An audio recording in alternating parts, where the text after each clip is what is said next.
En la serie de residuos que Almalé y Bondía iniciaron en 2017,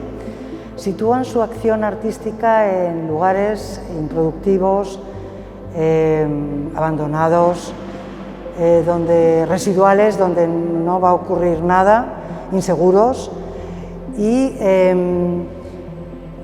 lugares convertidos en escombreras, a las afueras de las ciudades, de los municipios. Lo que hacen es reunir esas basuras, organizarlas por elementos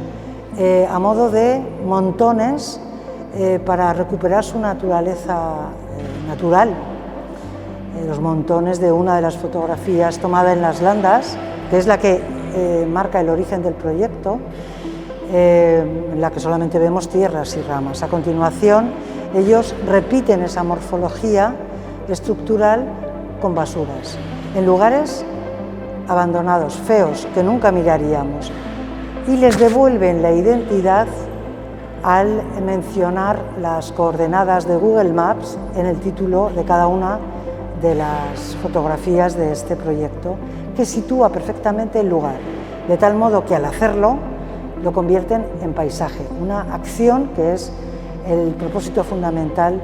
de esta serie de Almalé y Bondía, como han sido a lo largo de toda su trayectoria, que es dar a ver el paisaje, pero además en esta ocasión en terrenos improductivos y a través de la basura,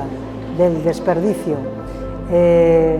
acorde con el propósito que guía la exposición, que es advertirnos de los peligros del consumir por consumir, que eso lleva al desperdicio y eso a continuación a un mundo lleno de basuras.